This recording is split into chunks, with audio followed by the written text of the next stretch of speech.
27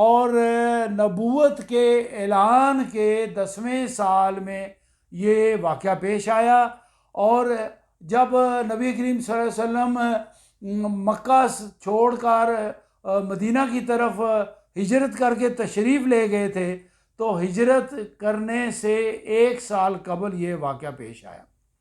اچھا، معراج کی رات میرے آقا نامدار لاکھوں اور کروڑوں درود و سلام ہو آقا نامدار پر، جن کے لیے یہ دنیا بنائی گئی، یہ کائنات سجائی گئی، جن کے لیے اللہ تعالیٰ نے زمین و آسمان قائم کیے، جو اللہ تعالیٰ کا ارشاد ہے۔ وہ واقعہ معراج جو ہے وہ حالت بیداری میں ہوا، یعنی ذہنی طور پر بھی اور جسمانی طور پر بھی نبی کریم صلی اللہ علیہ وسلم نے فزیکلی آسمانوں کی سیر کی۔ اس میں کوئی شک شبے والی بات ایک سوئی برابر نہیں۔ بعض لوگ یہ خیال کرتے ہیں کہ شاید نبی کریم صلی اللہ علیہ وسلم نے کوئی خواب دیکھا ہو کہ انہوں نے آسمانوں کی سیر کی، خواب میں دوزخ کی سیر کی، خواب میں جنت کی سیر کی، خواب میں آسمانوں پر جو انبیاء کرام سے ملاقات ہوئی۔ ایسا ہرگز نہیں ہے۔ اس کے لیے میں ریفرنس آپ کو دیتا ہوں، یہ ہے ریفرنس سورہ بنی اسرائیل کا، قرآن کریم کا پارہ نمبر 15 اور سورہ ہے بنی اسرائیل۔ بسم اللہ الرحمن الرحیم، میں وہ پڑھتا ہوں۔ سبحان الذی اسریٰ بعبدہ لیلا من المسجد الحرام الی مسجد الاقصی الذی بارکنا حولہ لنریہ من آیۃ انہ۔ پاک ہے وہ ذات جو لے گیا، اللہ سبحانہ تعالیٰ اپنے بارے میں فرما رہے ہیں، پاک ہے وہ ذات جو لے گیا ایک رات اپنے بندے کو مسجد حرام سے دور کی اس مسجد تک جس کے ماحول کو اس نے برکت دی، یعنی یہ مسجد اقصی کا حوالہ دیا جا رہا ہے تاکہ اس سے اپنی کچھ نشانیوں کا مشاہدہ کرائے۔ حقیقت میں وہی ہے سب کچھ سننے اور دیکھنے والا۔ اللہ تعالیٰ اپنے بارے میں فرماتا ہے کہ میں لے گیا نبی کریم صلی اللہ علیہ وسلم کو مسجد الحرام سے مسجد اقصی تک، اور پھر اس کے بعد آسمانوں کی سیر کرائی۔ اب اس کی ترتیب وار اس کا بیان کرتے ہیں۔ واقعہ معراج جو ہے وہ میں نے آپ کو بتا دیا کہ حالت بیداری میں ہوا۔ نبی کریم اس رات، معراج کی رات، اپنی پھوپھی ذات بہن کے گھر تشریف فرما تھے، اور رات کا تقریباً کوئی نصف شب کے بعد کا واقعہ ہے کہ حضور پاک صلی اللہ علیہ وسلم اپنی نیند سو رہے تھے، روٹین کی نیند میں سو رہے تھے، اور ایسا ہوا کہ اللہ تعالیٰ کے فرشتے جبرائیل علیہ السلام کے قیادت میں ام ہانی جو نبی کریم صلی اللہ علیہ وسلم کی کزن تھی، اور جن کے گھر میں وہ سو رہے تھے، بستر پر اکیلے سو رہے تھے، اور ان کے پاس تشریف لائے اور گھر کا چھت پھاڑ کر حضور پاک صلی اللہ علیہ وسلم کے پاس آئے، اور جبرائیل علیہ السلام نے اللہ تبارک و تعالیٰ سے فرمایا کہ یا رب، آقا نامدار تو سو رہے ہیں، میں نے ان کو جگایا، میں نے ان کو جھنجھوڑا یا ان کو چھوا تو یہ ڈسٹرب ہو جائیں گے، یہ بیدار ہو جائیں گے، یہ پریشان نہ ہو جائیں، تو میں کیا کروں؟ میں ان کو جگاؤں، بیدار کروں، ان کو تو لے کر جانا ہے، پہلے مسجد اقصی میں لے کر جانا ہے، اور پھر ان کو لے کر جانا ہے، آسمانوں کی سیر کرانی ہے۔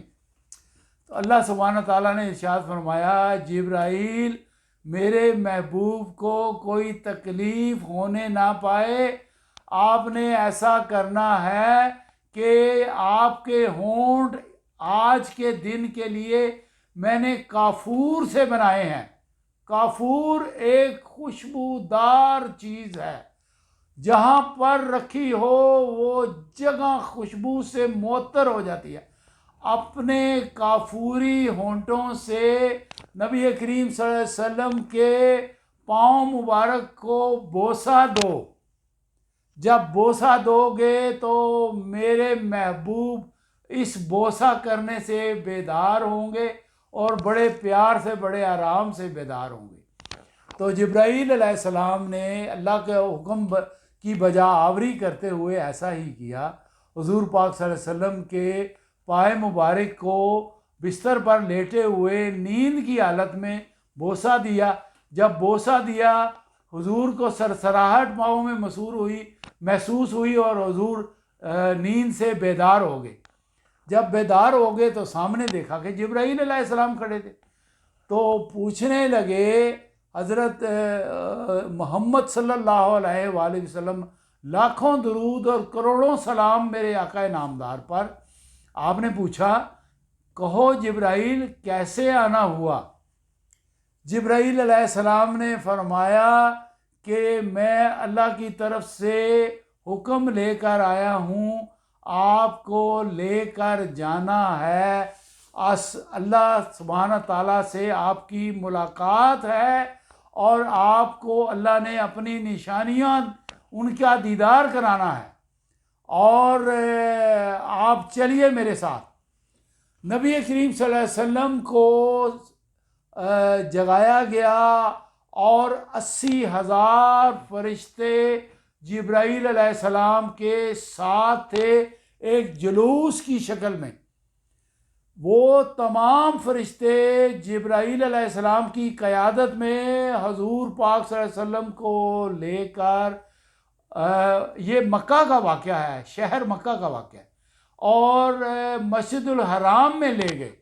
مسجد الحرام میں حضور پاک کو لے جا کر آپ کا سینہ چاک کیا گیا۔ آپ کے سینے کو چاک کرنے کے بعد آپ کے قلب اطہر کو آب زمزم سے دھویا گیا اور سونے کی ایک تشتری میں رکھا گیا، اور اس میں نور کی آمیزش کرنے کے بعد وہ قلب مبارک نبی کریم صلی اللہ علیہ وسلم کا دوبارہ سینے میں رکھ دیا گیا، اور پھر سینے کو بند کر دیا گیا، اور اس پاکیزہ حالت میں نبی کریم صلی اللہ علیہ وسلم کو پھر براق کی سواری دی گئی۔ نبی کریم صلی اللہ علیہ وسلم کو براق کی سواری دی گئی۔ براق ایک ایسا جانور ہے جو گھوڑے سے تھوڑا چھوٹا اور خچر سے تھوڑا بڑا ہے، اور اس کے پر ہیں، اور وہ ایسا بابرکت جانور ہے جس پر واقع معراج سے پہلے کسی پیغمبر، کسی انسان نے، کسی فرشتے نے سواری نہیں کی۔ حضور پاک صلی اللہ علیہ وسلم کو براق پہ بٹھایا گیا۔ آپ پہلے انسان تھے جنہوں نے براق پر سواری اختیار کی، یہ آپ کو اعزاز حاصل ہے۔ پھر مسجد الحرام اور مسجد اقصیٰ کا بہت لمبا ایک دوری ہے، بڑا ایک لمبا فاصلہ ہے، لیکن براق اتنا تیز رفتار جانور ہے کہ اس کا ایک پہلا قدم وہاں پڑتا ہے جہاں تک نظر انسانی جا سکتی ہے، ایک قدم اس کا وہاں تک پڑتا ہے، یعنی آسمان کے ستاروں تک اگر اس کی نظر جاتی ہے تو ایک قدم سے وہ آسمان کے ستاروں تک پہنچ جاتا ہے۔ یہ اللہ کی حکمت ہے، اللہ کی بنائی ہوئی چیزیں ہیں، اس کی قدرت ہے، وہ جیسا چاہے کر سکتا ہے۔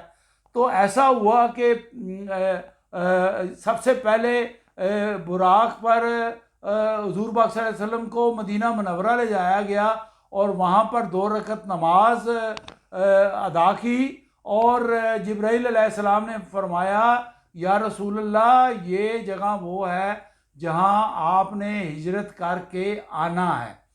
اس کے بعد پھر ایک راستے میں ایک اور جگہ حضور پاک صلی اللہ علیہ وسلم کو لے جایا گیا، وہ تھی حضرت موسیٰ علیہ السلام کی قبر مبارک۔ اس قبر مبارک کے پاس حضور پاک صلی اللہ علیہ وسلم نے 2 رکعت نماز ادا کی، اور حضور پاک صلی اللہ علیہ وسلم نے مشاہدہ کیا، دیکھا کہ موسیٰ علیہ السلام قبر میں اللہ کی نماز پڑھ رہے تھے، اور جبرائیل علیہ السلام نے فرمایا کہ یہ وہ مقام ہے جو حضرت موسیٰ علیہ السلام جہاں پر ان کی تدفین ہو گئی ہے۔ اس کے بعد نبی کریم صلی اللہ علیہ وسلم کو مسجد اقصیٰ پہ لے جایا گیا براق پر بٹھا کر، اور مسجد اقصیٰ کے اس دروازے سے حضور پاک کی انٹری ہوئی جس کا نام ہے باب محمد صلی اللہ علیہ وآلہ وسلم۔ وہاں سے حضور پاک کی انٹری ہوئی، اور 1,24,000 اللہ کے پیغمبر جو تھے وہ حضور پاک صلی اللہ علیہ وسلم کا انتظار فرما رہے تھے، اور آپ کے سر مبارک پر امامہ باندھا گیا۔ وہ بڑا خاص امامہ تھا جو جنت سے لایا گیا تھا، اور حضرت آدم علیہ السلام کی پیدائش سے 7,000 سال قبل وہ امامہ تیار کیا گیا تھا۔ اللہ نے تیار کروایا تھا کہ یہ میرے محبوب نے سفر معراج پر یہ پہن کے آسمانوں کی سیر کرنی ہے۔ پھر جبرائیل علیہ السلام نے وہاں پر اذان دی مسجد اقصیٰ میں، اور حضور پاک صلی اللہ علیہ وسلم نے مسجد اقصیٰ میں 2 رکعت نماز نفل ادا کیے اور امامت کرائی۔